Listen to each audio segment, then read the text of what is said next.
திரு நாராயணன், அதிமுக களத்திலே இல்ல, இல்லாத ஒரு கட்சியை ஏன் பேசணும் அப்படிங்கிற கேள்விதான் திரு எடப்பாடி பழனிசாமியை முன்வைக்கிறாரு.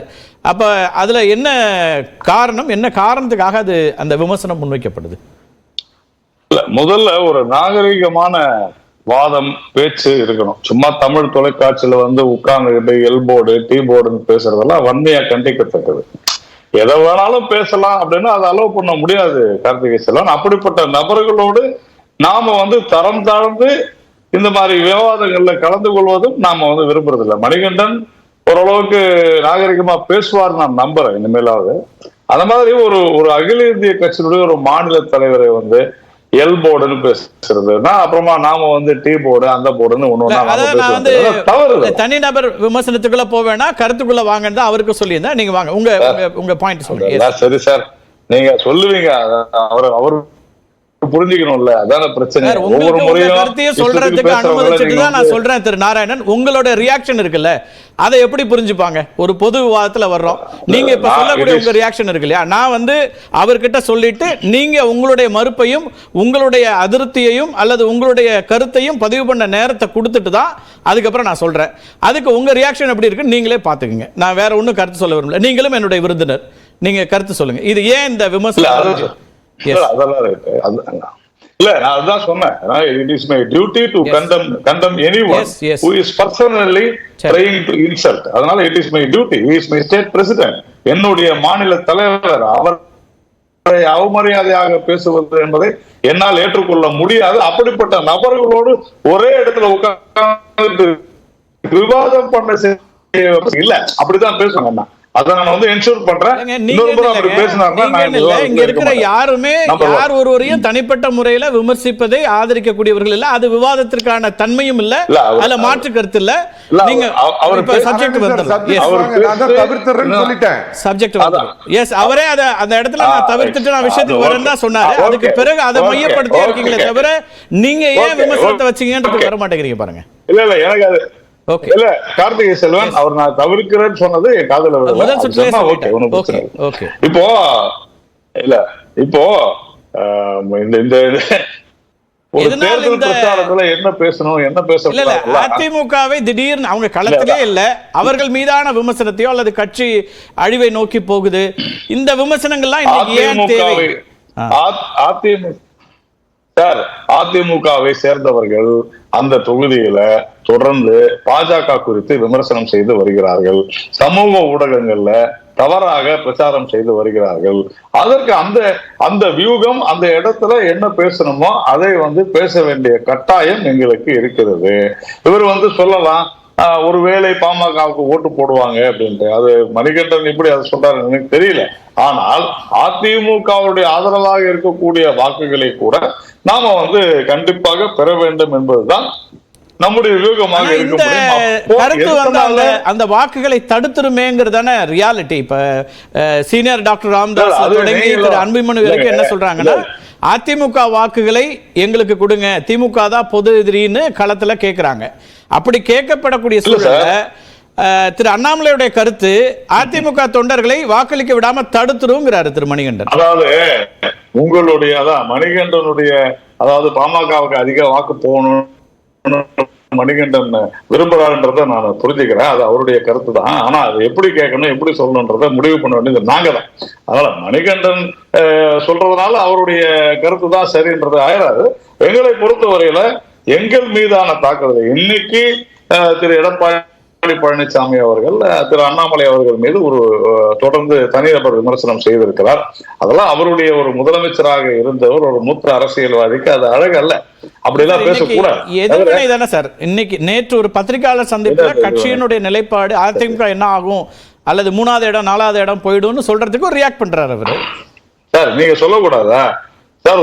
ஒரு பிரதான எதிர்கட்சி என்று சொல்லிக் கொள்கிறார்கள். கிட்டத்தட்ட 50 வருடங்களுக்கும் மேலாக 1, 2 என்று இருக்கக்கூடிய கட்சி திமுகவும் அண்ணா திமுகவும் தான். அந்த கட்சி இந்த தேர்தலில் இருந்து நாங்க போட்டியிடலன்னு விலகும் போறது எங்களுடைய கடமை, பொறுப்பு. அதுவும் ஒரு மாநில தலைவராக திரு அண்ணாமலையுடைய பொறுப்பு. ஏன் அஇஅதிமுக அங்கு போட்டியிடவில்லை என்று சொல்ல வேண்டும். அவர்கள் திமுகவிற்கு ஆதரவாக செயல்படுகிறார்கள் என்பதை தெளிவாக சொல்லி இருக்கிறார். அது வந்து தேர்தல் பிரச்சாரம் இல்ல சார். அவரு ஒரு அறிக்கை கொடுக்கிறாரு, அதுக்கு பிறகு தேர்தல் புறக்கணிப்பு பற்றி பல முறை விளக்கம் கொடுக்குறாங்க. அது அவங்க தொண்டர்களுக்காகவும் அந்த பகுதியில் இருக்க வாக்காளர்களுக்காகவும் தமிழ்நாட்டு மக்களுக்காகவும். ஆனா நீங்க திமுகவோடு தொடர்புல இருக்கிறாங்கன்னு சொல்லக்கூடிய பொலிட்டிக்கல் அக்யூசேஷன் இருக்கு இல்லையா, அதை அவங்க கடந்து போக முடியாது. அதை எதிர்க்க தானே வேணும். அதை பத்தி அவங்க விமர்சிக்க வேண்டியதில்லை. அவர் உண்மையை தானே சார் சொல்றாரு. நீங்க போட்டி போடலன்னு சொன்னாலே பாமக அங்க வந்து போட்டி போடுது. நீங்க போட்டி ஒரு ஆளுங்கட்சி, அதுவும் நீங்களே சொல்கிறீர்கள், தினந்தோறும் நீங்களும் குற்றம் சாட்டுகிறீர்கள். கள்ள சாராயம், அது இது, சட்ட ஒழுங்கு சீர்கேடு, தொழில்துறை வளரவில்லை, வேலை வாய்ப்புகள் பெருகவில்லை, திமுக அரசு தோல்வி விட்டுறதுன்னு சொல்லிட்டு நீங்க அந்த இடைத்தேர்தல போட்டி போடலன்னு சொன்னா என்ன அர்த்தம்? நீங்க சொல்றது பொய்ன்னு தானே அர்த்தம். ஆகுது. நீங்க என்ன 1000 காரணம் சொல்லலாம். இதெல்லாம் அறிவிப்பு வந்த பிறகுதான் சார் இதெல்லாம் நடந்துச்சு. இல்ல ஒரு ஃபேக்சுவலா சொல்லணும்னா கள்ளக்குறிச்சி சம்பவம்ங்கிறது அவங்க தேர்தல் புறக்கணிப்பை அறிவித்த பிறகு நடந்தது. கார்த்திகை செல்வன் சீர்கேடு என்பது இல்ல, நீங்க சட்டம் ஒழுங்கு போன வருஷம் அதே விழுப்புரம் மாவட்டத்தில் நடக்கல இல்லையா கள்ளசாராய மரணங்களே, அப்புறமா நீங்க வந்து இப்பதான் நடந்துச்சுன்றீங்க. போன வருஷம் மற்ற விஷயங்களுக்காக அவங்க தேர்தல் களத்துக்கு வரணுமா வேணாமாங்கிறது ஒரு விவாதம். கள்ளக்குறிச்சியை நீங்க சொன்னதுனால சொன்ன அந்த இன்சிடென்ட் வந்து அவங்க தேர்தல் புறக்கணிப்பை அறிவித்த பிறகு நடந்தது அப்படின்னு சார் நான் சொல்றது. சட்டம் எல்லாமே தான் சேர்த்து தான் சார் சொல்றேன். நீங்க கள்ளக்குறிச்சி கள்ளச்சாராயன்றது இப்போ இது ஒரு தேர்தல் பிரச்சாரத்துல அது இருக்குதா இல்லையான்றதான விஷயம். ஒருவேளை அதிமுக போட்டு சொல்லிருக்கலாம்ல, அப்போ அந்த ஆப்பர்ச்சுனிட்டி அவங்க விட்டாங்கல்ல. ஓகே, அப்போ இவங்க திமுகவுக்கு ஆதரவாகத்தான் அது செல்கிறது என்பதை நாம வந்து சொல்றோம். பாமக வந்துவிடக் கூடாது, பாஜக கூட்டணி வந்துவிடக் கூடாது என்று அவர்கள் நினைக்கிறார்கள். அதனால திரு அண்ணாமலை அவர்கள் தன்னுடைய சரியான காரணத்தை சரியாக சொல்லி இருக்கிறார், சரியான நேரத்தில் சொல்லி இருக்கிறார் என்றுதான் நான் கருதுகிறேன். இல்ல கரையான் போல கரையுது அப்படின்லாம் சொல்லக்கூடிய விமர்சனங்களை எப்படி பார்க்கணும்? அது ஒரு பொலிட்டிக்கல் விமர்சனமா? அதிமுக இப்படி கரையுது, அதுக்கு 4-5 பேர் தான் காரணம் அப்படின்னு சொல்லக்கூடிய இருக்குல்ல. பாஜக குறித்து அவர் அப்படி ஒரு கருத்து, 4-5 தலைவர்களால தான் பாஜக அப்படி ஆகுது அப்படின்னு சொன்னா அது சரியா வருமா? இங்க பாருங்க கார்த்திகை செல்வன், தொடர்ந்து நானும் நீங்களும் வந்து அரசியல் களத்துல தான் இருக்கிறீங்க. அஇஅதிமுகவினுடைய முன்னாள் அமைச்சர்கள் மிக மிக மோசமாக தனி மனித தாக்குதலில் ஈடுபட்டார்கள் என்பது உண்மை. அதேகுமார் அவர்களாக இருக்கட்டும், அல்லது நம்ம செல்லூர் ராஜ் இருக்கட்டும், நிறைய பேர், 1-2 பேர் அல்ல, எல்லாருமே தனி மனித விமர்சனம். அண்ணாமலை என்கிற ஒரு இளைஞரை ஒரு தீவிரமாக பாரதிய ஜனதா கட்சியுடைய வளர்ச்சிக்கு உதவி புரிந்து கொண்டிருக்கக்கூடிய அதை தடுப்பதற்காக தொடர்ந்து அவர் மீது அவதூறாக தவறான கருத்துக்களை பரப்பி வருகிறார்கள் என்பதில் யாருக்குமே மாற்று கருத்து இருக்க முடியாது.